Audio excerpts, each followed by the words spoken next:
morning, good afternoon, good evening, good night. Welcome, welcome, welcome. Welcome to the Final Boss Podcast. I'm your host, Turbo the CEO. My guest tonight, well, you know what? You need to change the verbiage on that because you're here every Tuesday. So, um, my guest host on every Tuesday, Big Mike, the sensei. Listen, this is episode 69, which is interesting. Episode 69. Tonight's topic, we're going to be talking about population collapse and low birthing around the world. It's not just happening in your community or in this country, it's happening everywhere. We're going to get into it in a few. But before we do that, of course, I'd like to start the evening off with a few admin notes. And I want you guys to make sure that you like, share, follow, send us some stars, send us some feedback. The email is at info at the final boss podcast.com. One word. Check that out. Send us an email. Check out the merch. The merch shop is up. Go grab you some merch. The merch site, www.thefinalbosspodcast.com. One word. Go check out the merch. And if you're just now tuning in, thank you for joining us. We're going to be rocking and rolling very soon. But like always, before we start, I usually start with my brass tacks. And tonight's brass tacks. And I'm moving kind of fast because this subject is heavy. It's real heavy. We have a lot of content to get to.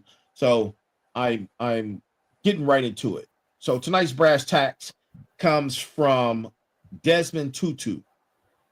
Desmond Tutu. And here it is. I am because you are. You are because I am. We are human together. And that's the brass tacks for tonight. Oh, you know what? And this is a bonus brass tacks. I thought this was really cool. This is from Carl Sagan. Carl Sagan, if you know who Carl Sagan is. The earth is the cradle of humanity, but mankind cannot stay in the cradle forever.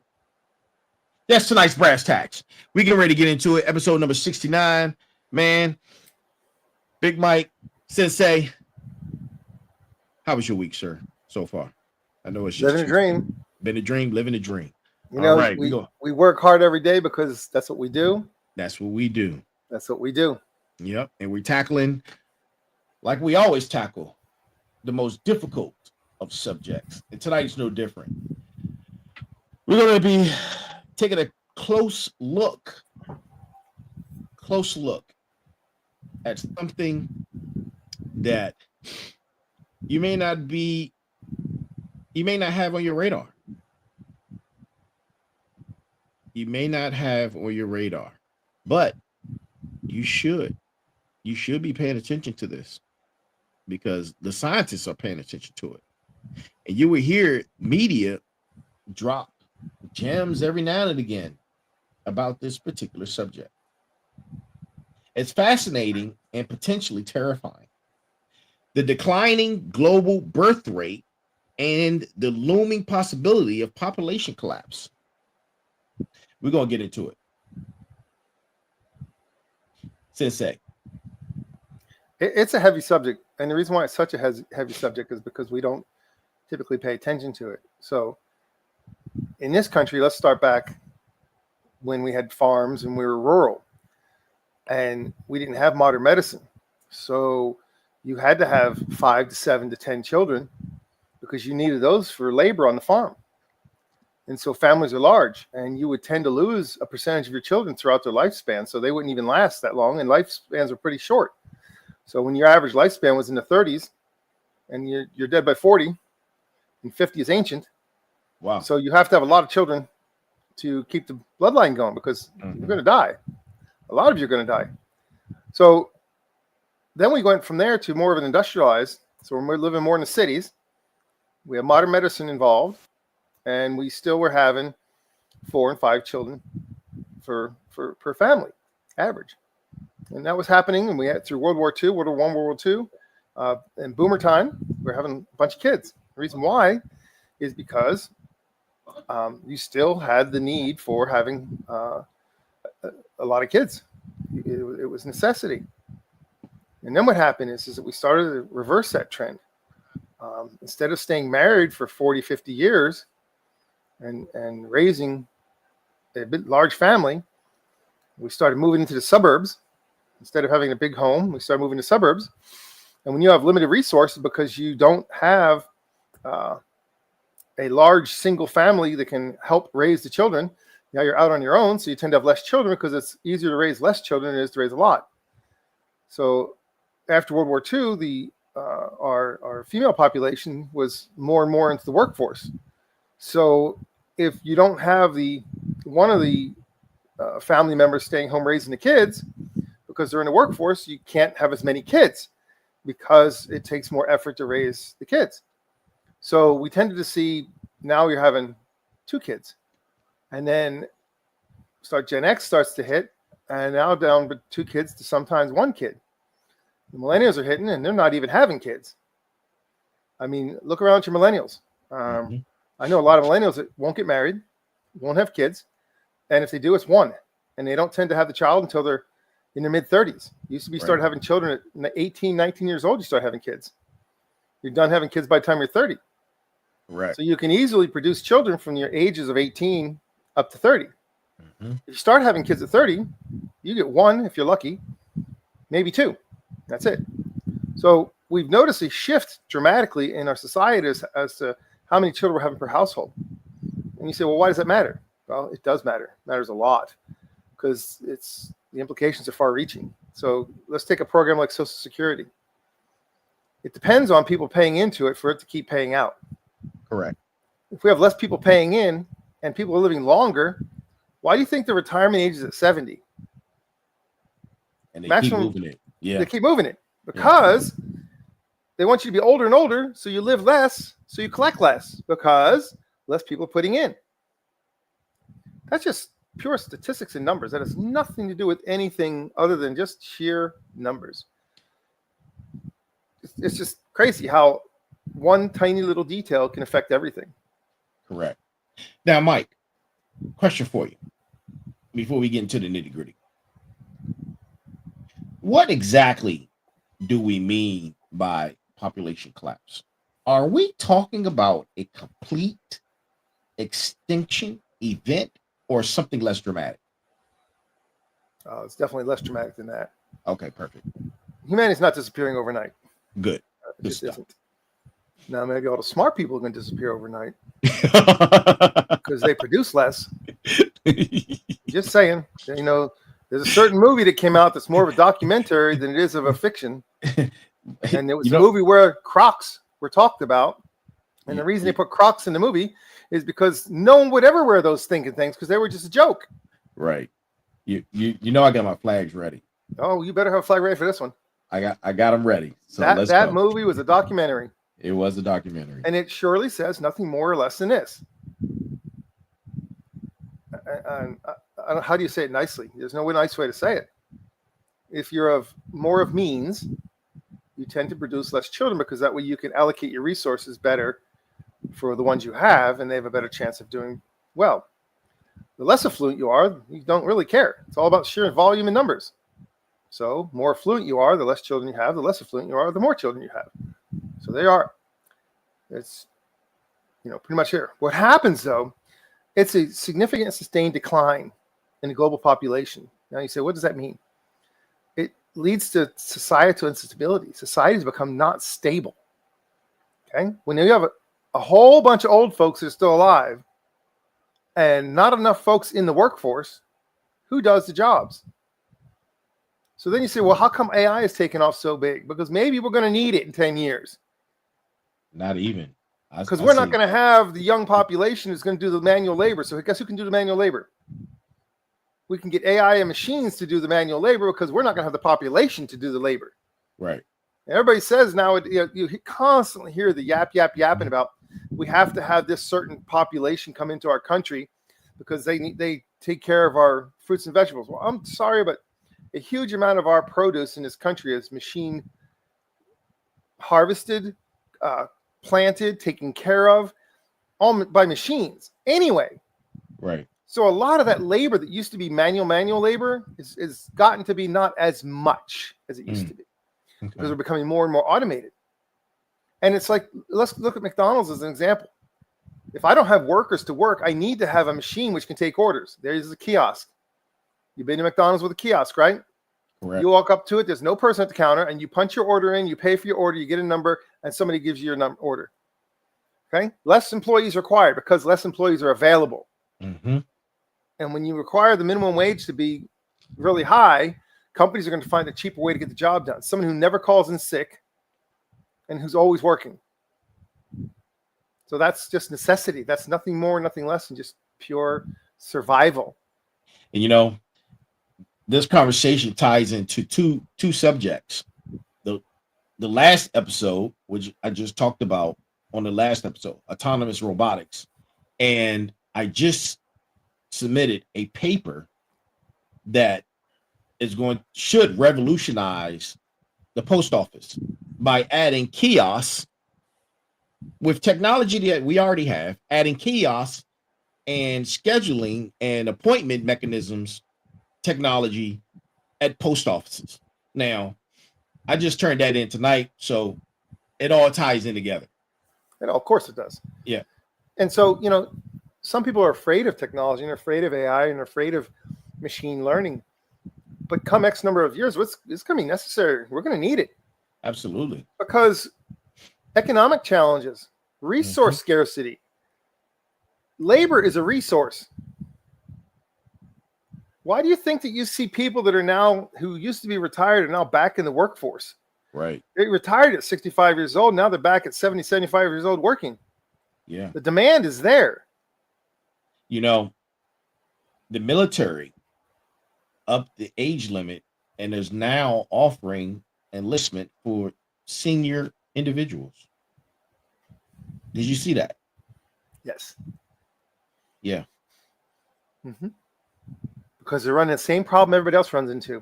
Yeah. Look, the military is just a mosaic of what's happening in our society. It's a lot more focused, so you can actually see what the cause and effect is much more rapidly in the military than you can see it outside of the military. But it's the same thing. Yeah. Same thing. Difficulty in finding recruits that are qualified. Look at the population percentage that's even qualified to even be in the military. Oh yeah. It's tiny. It's tiny. Yeah. Most people can't even qualify. Even for war fighters, it's tiny. No, it doesn't matter. Yeah, it's tiny. Yeah. So it's difficult. Mm-hmm. So, you know, there's a lot of reports out here talking about projections, et cetera, for growth and decline in certain regions. Some are just going to slow dramatically in the coming decades. And we're talking about, you know, declining after you slow your population growth. What's next? Less babies are born than people are dying. You're not even replacing the society you have. Correct. And you constantly hear this, well, we're overpopulating the earth. No, I'm sorry, we're not. No. As fast as you think we're overpopulating it, understand that we have the ability of making resources go further. Mm-hmm. We have the ability of growing more crops in a smaller area over a longer period of time. We have ability to grow in places you can never grow before. We have the ability of being super hyper efficient in so many of the things we do. We don't have a problem with resources, because if we think we have a problem with resources, we find another resource. Right. And off we go. So we're very adaptive when it comes to that. And if you ever have been in this world and have been around the country and been around the world, the majority of the world is empty. Drive around the United States. The majority of the United States is empty. True. Empty. True. Yeah. Now you have population in the cities, but that's cities. Mm-hmm. Go in the country. It's empty. So I don't think we have a population issue. Now, there were countries who had felt that they had an issue, and they dramatically put laws into effect to say you could only have one child. And they suddenly realized after the effect of that came into play that they're hurting. And in 25 to 30 years from now, Wow. they're done. And there's Population is reversed, upside down. nothing they can do to change it. Wow. This is what happens when you have a country that has cities that are empty. Yes, I've seen that. Empty cities. Mm-hmm. No one there. There's cities in Italy, for God's sake, that if you Yep. want to go there, they will pay you to go there just so they have people. Yeah, there are countries all over the world that are offering people to pay to come live in their areas. Yeah. Yeah. Mm-hmm. Yeah, because these places are just going to be ghost towns. Yeah. Drive through rural America and look and see how many ghost towns there are. When I say ghost towns, I mean one store open in the whole damn town. Everything else is boarded up. Wow. How many of those have you seen? I've seen more than I care to count. Yeah, they're out there Everywhere. everywhere. Get away from suburbia America. Mm-hmm. Go out into the real country. Not much left. Mm. So there's all kinds of various things that talk about what's the reasoning behind it. You know, we had some revolutionary changes society did, which dramatically changed how things are. You know, we have prior to, in World War I, we didn't, our females were not out in the workforce. Right. During World War II was necessary for the war effort. True. So now what happens? You've got another fascinating piece that comes into the equation, which is called birth control. Mm-hmm. And once you have birth control, now you can decide not to have children. Well, it didn't used to be that way. So you had babies after babies after babies. I mean, it was just the way it was. But now when you can choose to not have children, well, then you tend to have less children. So they say that in order for a country to maintain its national identity, that's the key term there, national identity. Okay. You have to have a birth rate of 1.6. And I believe 1.6 is the key number. Because you don't even replace your population. Think about this. If That's I got 1 for 1 almost. That's a 1 for 1. And you Yeah. can't even replace your population 1.6. I think it's 2.3 is what you need to maintain. To maintain a cultural identity, it's 2.1 children. Wow. So you have to have as many children as you have parents, plus a little bit. Okay. Otherwise, you lose your identity. Yeah. A little bit of math in there. Okay. A little bit of math. Yeah. So society needs an average of 2.1 children per woman to maintain its population, not per man, per woman. Wow. Yes, that's the number. Women are way more important than anyone could ever give them credit for. They are the most important factor when it comes to the health of a nation. It is. And this is without immigration. You need that 2.1 without immigration, because if you have immigration, what happens? You still lose your cultural identity. And I'm going to tell you a country who has that problem. France has that problem. Their birth rates are extremely low, but yet they have enormous immigration. Yeah. Yeah. All of Europe actually has. And their countries are being taken over by people with completely different cultural ideologies. Yeah. And I'm not telling you what it is.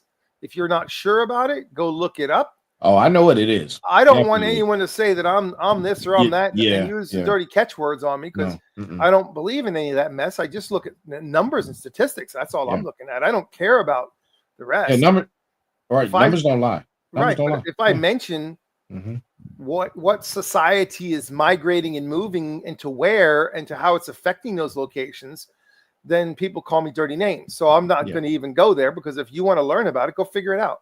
Yeah, let the people go figure it out. Yeah, you go learn on your own. You don't need me to tell you. Yeah. Just know that it's true. Go look up France birth rate. Yeah. Go look up Europe's birth rate. Oh my God. All the countries. Just look at all the countries in Europe. It's happening. Yeah. So Mike, what are the key factors driving global trend of declining birth rates? Is it simply a matter of people choosing to have fewer children, or something more?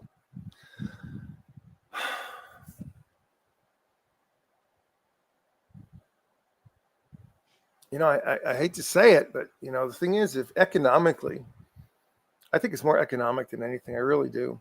Yeah. And the reason why is because back in the day, you could have a single person earning income for the family, making minimum wage or just above minimum wage, and they could afford to buy a house and live and put savings away. Yeah. Now, with the cost of housing and the cost of living, and our actual 25% inflation rate, not the 3 or 4 that we're told. Look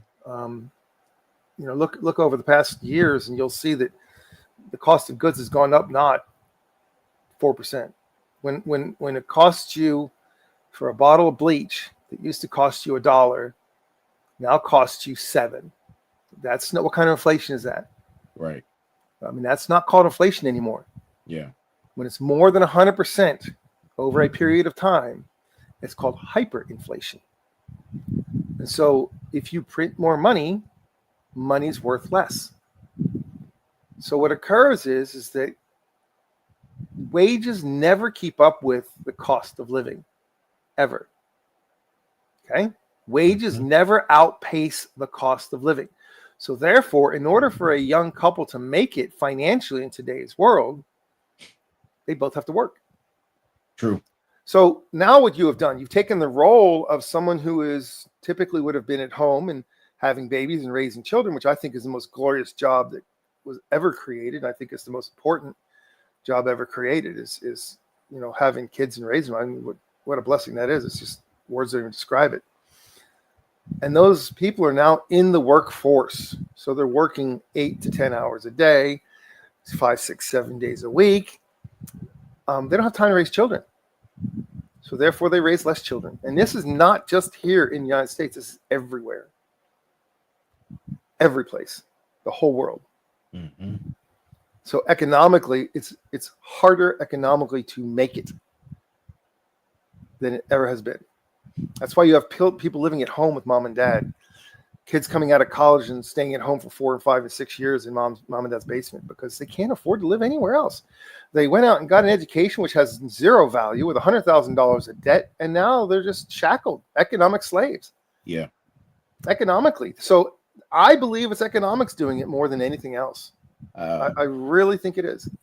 Yeah. There was a report the other day talking about the cost of homes. Maybe late 60s, early 70s. Average price for homes was around 30, 40 grand. And And you can't even buy a car for that. Yeah, exactly. Cars back then, about $5,000 for a brand new car. What's a truck cost now? You want almost 100 grand. Almost 100 grand. Almost 100 grand. 100 grand for a pickup truck. Pickup truck. Yeah. Yep. So that tells you how much your money is worth. Yeah. So the problem is money's worth less and less. And yet your wages are not keeping up with that expense. People that are, I hear a little bit of feedback. People are having $1,000 a month car payments. How do you deal with $1,000 a month car payment? It's not uncommon. Yeah.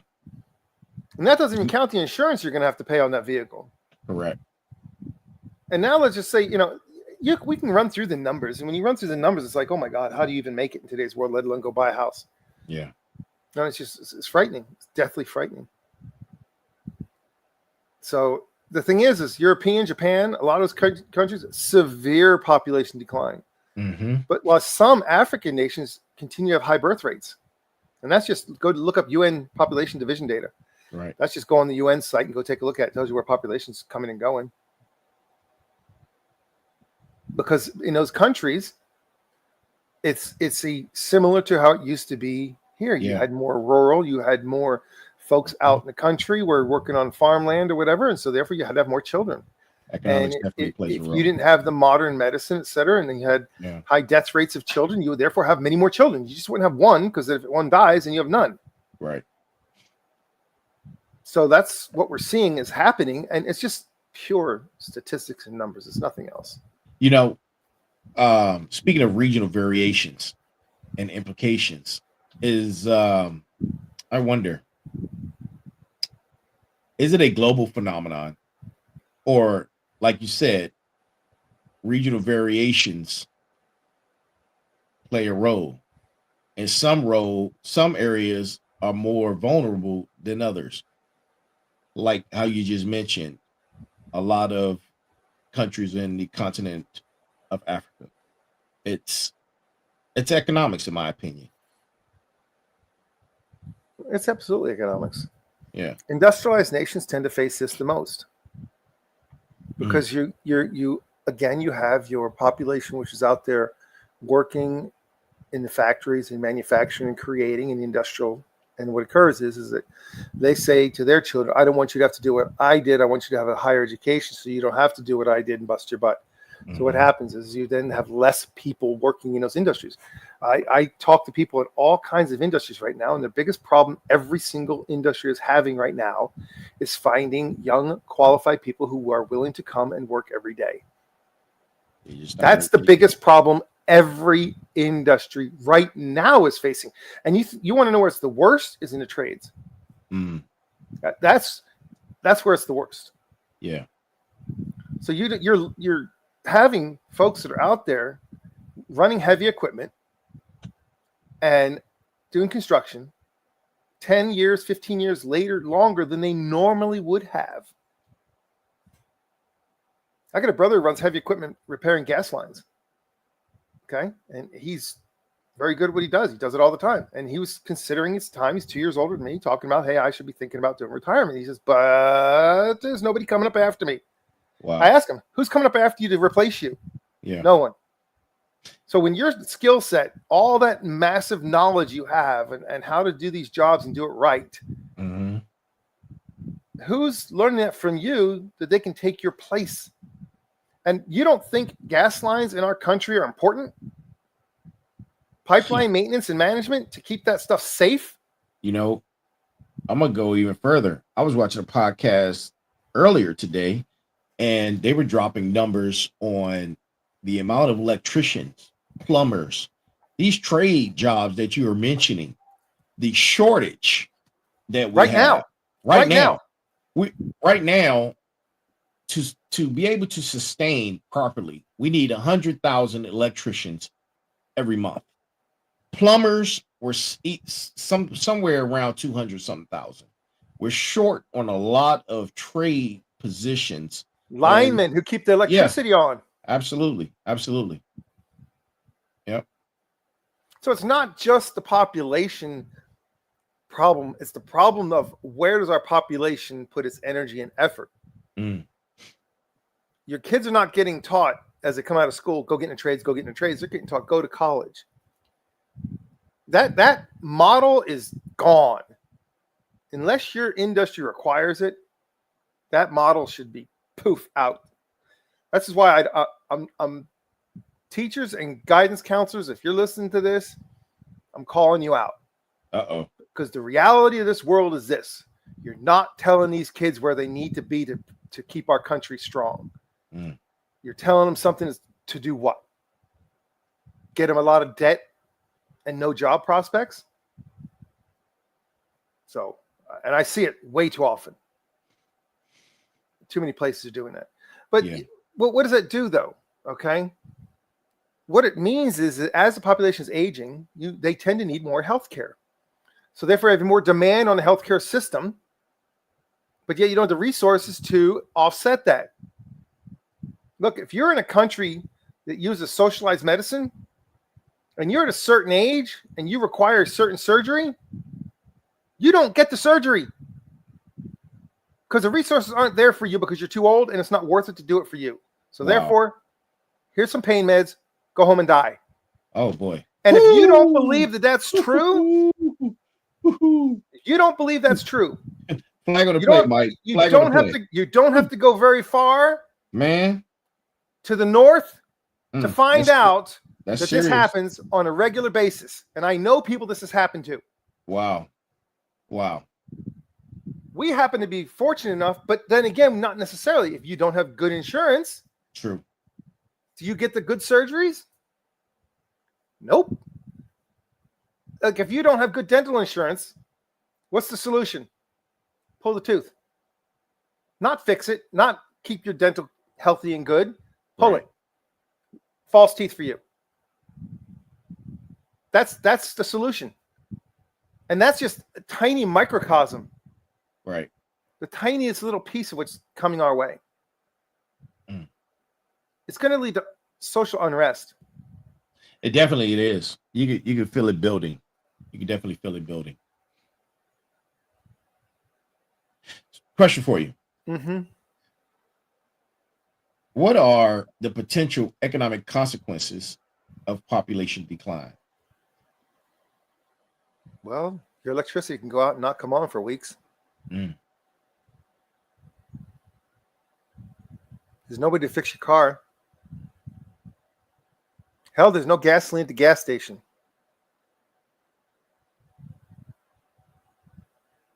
I mean, seriously. It's scary stuff. Look, if I've got a certain population requires a certain amount of resources to keep it going. Yeah. Okay. If there's not people to keep the logistics moving, then the stores get emptied real fast, don't they? What do you think can offset it? What can offset it? Yeah.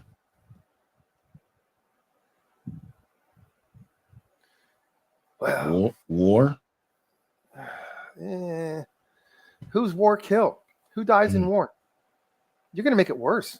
Yeah. I mean, look, let's be honest. Who dies in war? Who goes away to war? Young people. Young people. Yeah. You don't send old people to the war. Mm-mm. Look, there's back in Germany and Europe, they at one point the governments had financial incentives. If you had children, that they'd pay you to stay home and X number of money just for you to just have kids. Just have kids. They didn't care. Just have how many kids you got. The more kids you got, the more financial incentive you got. They get you health care. They get you child care. They promote family friendly workplace policies. I mean, there's all kinds of things that can be done to reverse the trend. You know, make it so that it's easier.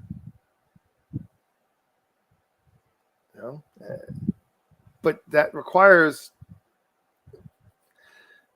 a very specific thought process, right?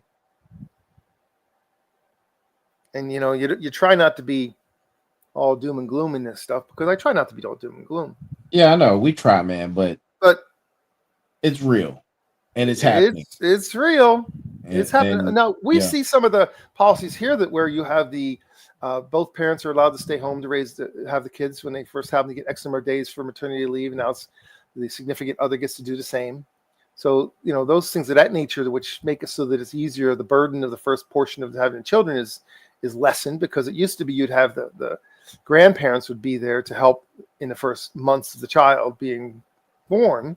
And then when the families become separated because of subdivisions and living across the country, you don't have that nuclear family structure anymore. Mm-hmm. So another thing that would dramatically help, and that's just dramatically helping, I'm just saying, there's certain policies in this country which mean that if you require assistance of any nature, you're not allowed to have anyone who lives in your household. You have to be all on your own. Do you think that's really easy to raise children like that? No, not in today's economy. Get rid of that. Get rid of that mess.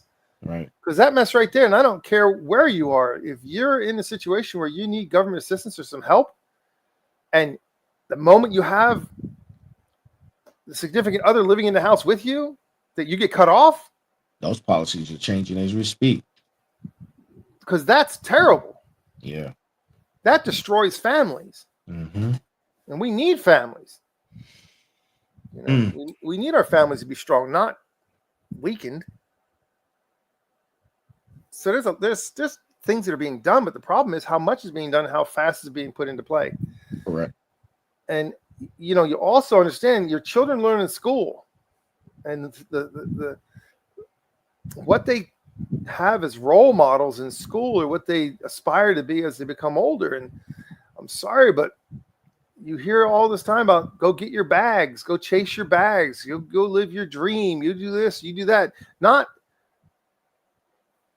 the old school family values that we used to have in this country. That's not in anymore. Right. Now it's go be what's it called? Some of the terms they use nowadays are pretty out there. Boss. You gotta be a boss, things like that. Yeah. Yep. Yeah. What's that? Mm-hmm. You know, it's so our society itself has a rotten roots, Hmm. and that's tough because it goes across racial barriers. It doesn't matter where you are in this country. Right. We're all faced the same stuff. Absolutely. Absolutely. I agree. It's all there. Yeah. Do you think technological advancements can mitigate some of the negative consequences of population decline? It Can has to. automation, we talked about this all the time, automation offsetting the labor shortages. It has to. Yeah.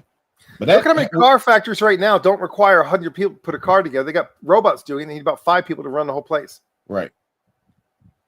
Okay, so automation is going to be necessary. So we're going to eventually have to have a conversation about high UBI because I believe that's going to be a real thing.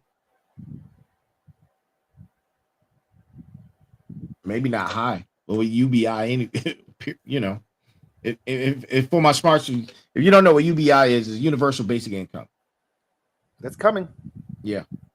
And I'm going to tell you what's going to usher it in. Digital currency. Digital currency is going to usher in universal income because Yeah. what they're going to do is remove cash from the Yeah, equation. we're gonna New Zealand talk about that. did it. New Zealand doesn't do cash. Mm-hmm. And so what's happened is that when you don't have cash, you have to do UBI because you're going to take away the jobs that are cash paying jobs. Right. And UBI will be right next door to it. But then that's a slippery slope, isn't it? Yeah. Because today your UBI is good. Tomorrow it's not good anymore, is it? Hmm. Now you have people that aren't working going out and doing what? Protesting and rioting because their UBI didn't get increased. You see what happens, right? Yeah. Certain classes of people can afford to go out and protest in the streets. The rest of them can't because they got jobs and they can't go leave their job to go protest. I'm just saying. Hmm. If you don't have a job, and let's look across the globe, the places that have the least amount of employment have the most amount of protests.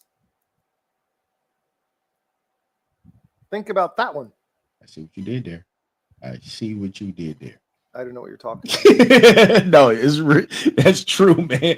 People who are unemployed, they're out there protesting because they got nothing to do. Absolutely, they got nothing else to They do. got nothing to do. They don't got to be able to work tomorrow. Oh man, that is hell rough. no. Ooh, Yeah, boy. because I know who's on the streets. Ain't the person who's got I got 50-hour, 60-hour work week. You think I got time to go out there and be in the streets? That's rough. I got to go home, get cleaned up, get food made for tomorrow, spend some time with my kids. I'm tired. Yeah. I do not have time to go spend 8 to 10 hours in the streets complaining about something. I'll complain in the ballot box, but I don't have time to go out there in the streets and complain. So UBI is dangerous. And it's crack cocaine. It will never go away. And you get addicted to it and it doesn't work anymore. You want more. Read my lips on that one. So what you're going to see with automation is our biggest concern in this country that we have economically is you always hear about the middle class is being decimated, which that means is you're going to have less of the upper and a lot more of the lower. So what it does is even automation is going to cause those inequalities to separate. Because if I've got this high-paying job that has me as middle class and it goes away because of AI and automation, now what am I going to do? I'm no longer employable. The job is gone. Those jobs disappeared. 17,000 in Intuit, 15,000 in Dell. The numbers don't lie. Yeah, the numbers don't lie. And those are mid-paying, mid-level jobs, which are folks that aren't being paid low class. These are mid-class, middle-class jobs. Mm-hmm. Those are what's going away. So automation is a negative consequence of population decline, which then does what? Decimates again the middle class. So the middle class is going to suffer. That's what I predict is happening. I really do.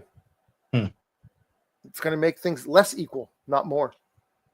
So you're going to be told the illusion that, oh, it's going to be better. No, that's a lie. Yeah. And I was watching one of these cable news channels. And they were talking about the factories are coming back. I'm like, who's going to be working in the factories? The factories are going to be all automated. What are they talking about? All the factories are going to be automated. You don't have a lot of people it takes to build a factory, but once the factory is built, you're not going to have that many people employed there anymore. No, not at all. Now, don't get me wrong. You do still have to have the distribution and all the things that go along. So there's a lot of types of jobs that aren't going to go away from automation. Right. They'll be streamlined, but they're not going to go away. So there is going to be a positive impact. Mm-hmm. But it's not like the old days of having a factory, of having 1,000 employees in a factory. That's gone. But even with distribution and logistics, most of those jobs are becoming automated. Oh, they're getting automated. Yeah. Oh, yeah. Even they're fielding self-driven semis. Yeah. Those are being fielded as we speak. That's scary. Yeah. You know why that's scary to me? Because I ride motorcycles. And guess what? The one thing that automated vehicles don't see.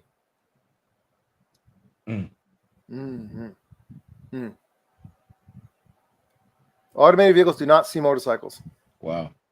Yep. True fact. Look it up. So, what about resource management? We're talking about smaller global population. Wouldn't that ease pressure on resources, or will other factors outweigh that? Other factors can outweigh it. If I got less people creating the resource because I don't have people to run the factories to create it, or work the fields, or whatever the hell you want to call it, butcher the cows, you know what I'm saying? Takes a certain number of farmers to keep cattle alive. Absolutely. All right. So do you seriously think that if we lose the labor force, we're not going to suffer across the resource spectrum?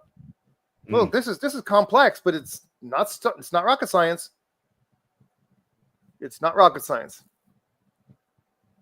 because you consume certain products. Look at the scarcity of some dumb examples. We had a bird issue that we were told was a bird issue, and so a massive amount of our chicken population got taken out in our country to prevent the spread of this non-proven bird flu. And so what happens is, the direct result of that is not enough eggs, therefore the egg prices go through the roof. So let's look at those things. When we have 8 meat processing plants in the United States mysteriously catch fire, it dramatically affects the meat supply. So anytime you see these kinds of things happening, it is a direct relationship to resources. So don't think that if you have less population, you're going to have less scarcity of resources. That's not true. If anything, you're going to have more of a scarcity of those resources. It's actually going to create, the problem is going to be worse, not lessened. So, and to add to that, we don't even own those meat factories. No.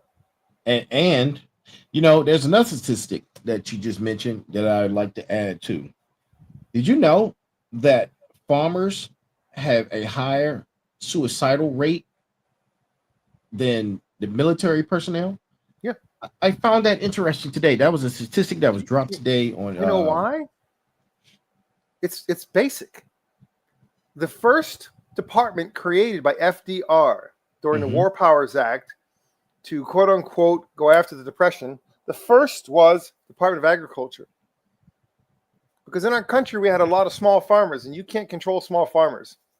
They're independent thinkers. They don't give a damn what you say. They do their own thing. And they don't think of things in short term. They think of things in seasons. Farmers act like seasons, right? Season of growth, season of harvest, season of... But farmers are all about seasonal. They don't think short term.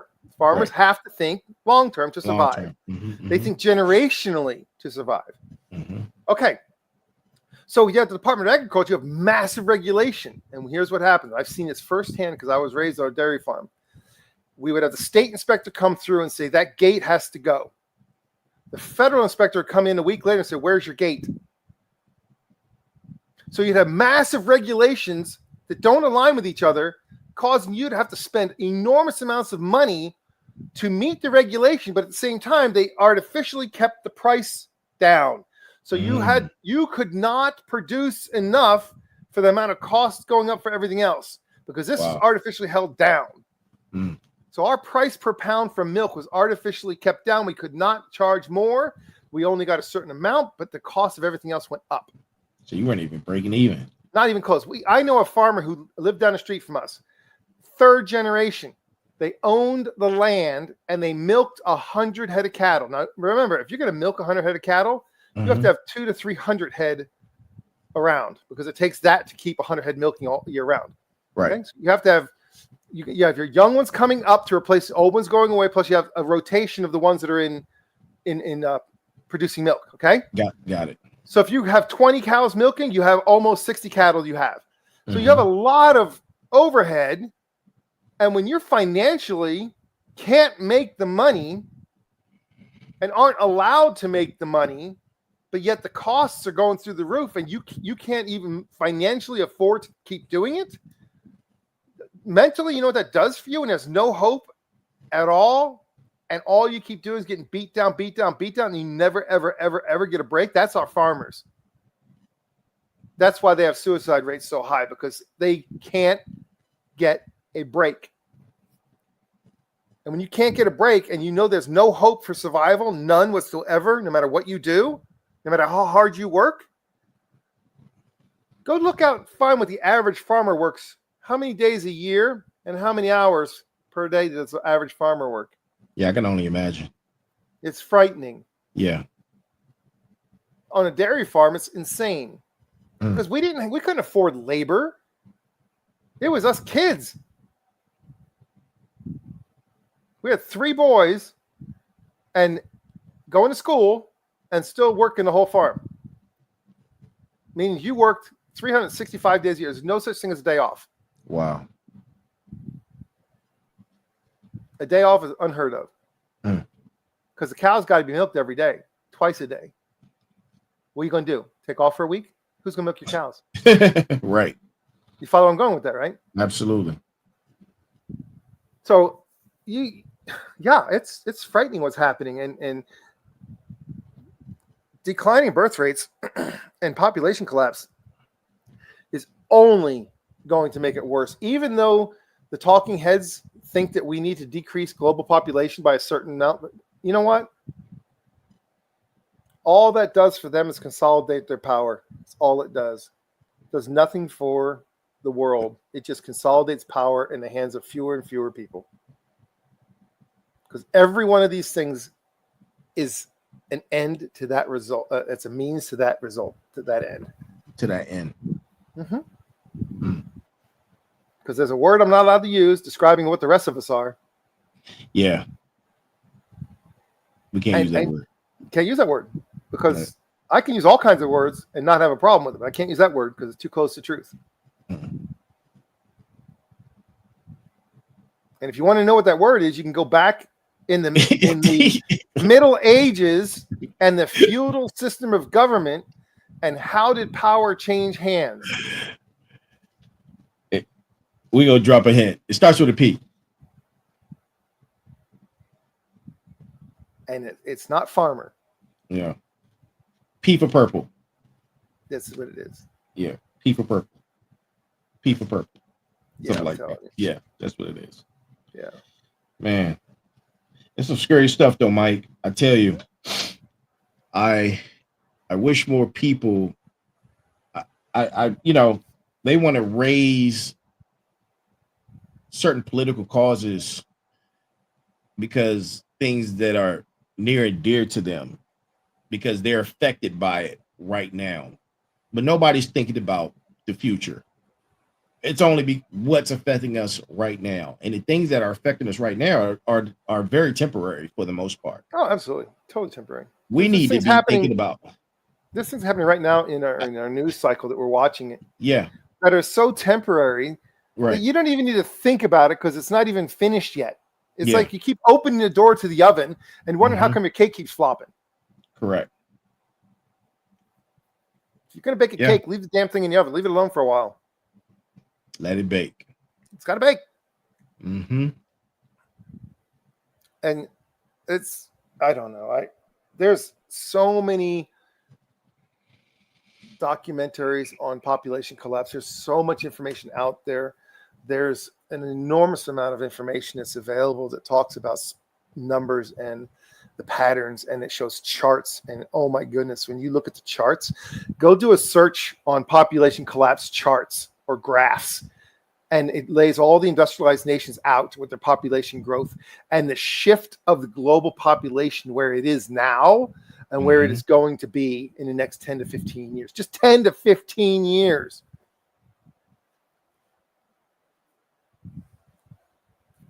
Just 10 to 15 years. It's happening that fast. Wow. But what's coming in 10 to 15 years? Massive automation. So is that going to offset it? But please remember this. And this is a very key factor to remember. Not that I'm saying gloom and doom, but I'm saying this. Remember, with a digitized system comes a social credit score. Yeah, we talked about social credit scores before. And with a digitized system, that can be implemented, and it will be implemented. It's too easy to do it. Yeah. It's so easy to do it. Mm. And when you can't pay cash for anything, you can't bypass the system. If you can't bypass the system,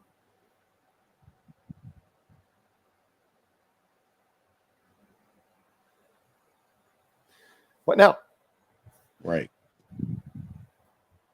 This is why you have to, if you're going to invest in something in today's world, I tell you, do not invest in stocks. Do not invest in Bitcoin or any cryptocurrency. Don't invest in any of those at all. If you want to invest in something in today's world, the smartest thing you could ever invest in right now is bullets.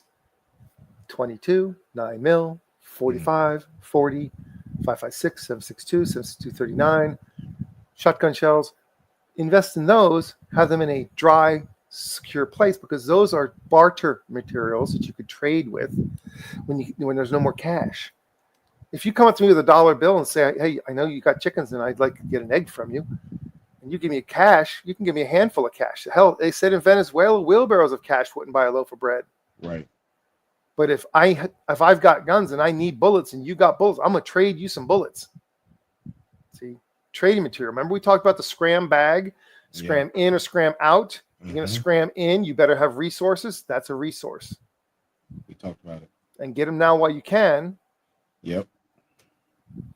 And find a place to store. You don't have to have a lot. You don't have to be crazy about it.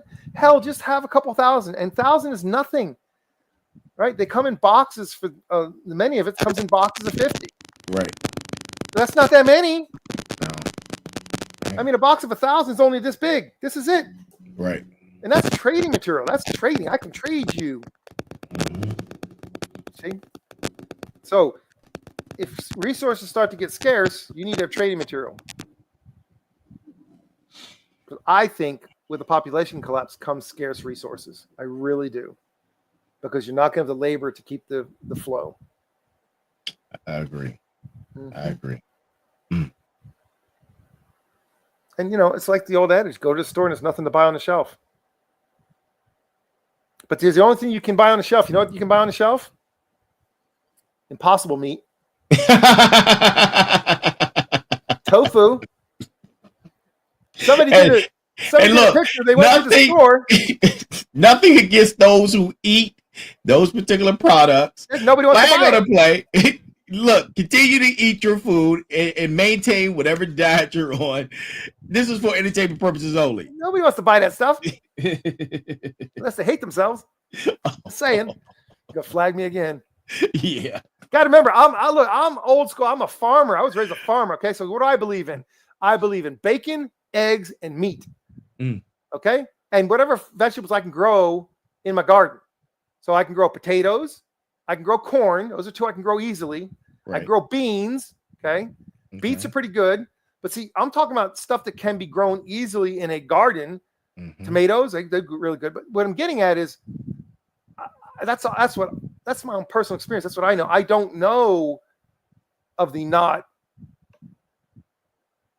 growing up eating meat. I don't know what that is. Right. If you like that stuff and it's good for you, have at it, man. Go for it. But what I'm saying is, if times get tough, guess what's going to be in a store? Tofu will be in a store. Just saying. And Twinkies. Oh no, people know about Twinkies. Yeah. The cat's out of the bag on Twinkies. Twinkies are going to be gone. Yeah. Did you know a factory bought the Twinkie thing and they actually started producing Twinkies again? I saw that. Yeah, a couple I thought years that was ago. so cool. That was so cool. Yeah. I was like, yes, Twinkies are back. Mm-hmm. Everything a grown body needs. Indeed.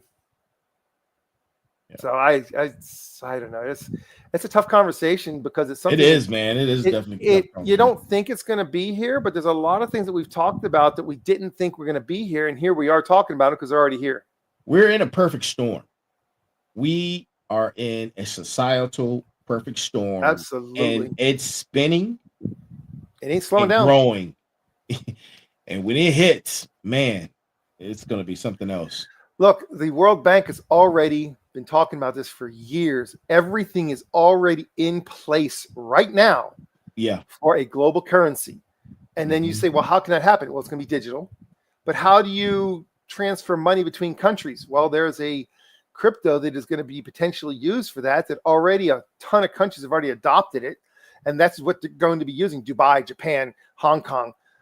They've already said we're going to use this to transfer monies amongst countries. And if you don't Ripple know what I'm talking about, XRP, then you don't know what I'm talking about. You saying? Mm-hmm. So everything's in place. Yeah. Because it's one thing to keep your currencies inside your country, but you still have to deal with other countries. Well, how do you transfer seamlessly? You have to have a solid a buffer between the two. Right. And watch for those. That's what, because those are getting through regulatory compliance faster than you could ever imagine. Sounds like another episode. I don't like to talk about that one. That makes me sick to my stomach. Yeah. Because here's the problem. The moment the little guy gets involved in it, the rug's going to be yanked right out from under him. Oh, definitely. Perfect example is when silver started to take a dump. It took a dump. It got down to $12 an ounce. Mm-hmm. You could not go into the silver guy, the silver store, the guy who sold silver and gold. You could not go to them and buy at $12 an ounce because you were a little guy buying a small amount. You paid a $5 premium. So when it was at 17 and you could walk in and buy it at 17, when it dropped to 12, you still paid 17. Right. And when you sell to him, you get tagged for a premium on the way out. So the little guy's not allowed to win. Correct. In order for you to make any money on silver, if you were able to buy at 17, you'd have to get to 34 for you to make anything. And it's just now gotten so. It's the same thing with crypto. It's the same thing with crypto. So just you know, the little guy's not allowed to win. Don't think the little guy's going to win because the big guy already knows the rules of the game and who makes the rules, not the little guy. Yeah. Well, ladies and gentlemen, before we close out, the sensei, you have any closing words before we close out? If you can't be good, be careful. If you can't be careful, don't get caught. No harm, no foul. No harm, no foul. And that's our shows for tonight. Stay balanced, stay equal, and most definitely stay smart. Listen, go like, share, subscribe, send stars to all of our social media, and most importantly, to the YouTube page. We're also on LinkedIn, TikTok, Instagram, StreamYard, Spotify. Can't forget Spotify. We're all out there. So, and more on the way. More are on the way. SoundCloud, Apple, you name it. We're going to be on 1,000 different platforms before you know it. And we truly, truly enjoy your support. If you haven't, check out the merch store. Go grab you some merch. And that's our show for tonight. This was episode number 69. Look for episode 70, which is going down this Thursday, as I have a special guest coming on this Thursday, someone very near and dear to me. And we're going to close out our conversation on family, which is going to be pretty interesting. Pretty interesting. I've dropped the promo video for that. Go see who she is. Follow her. Check her out. And stay tuned. See you guys on Thursday. Have a great week. Good night.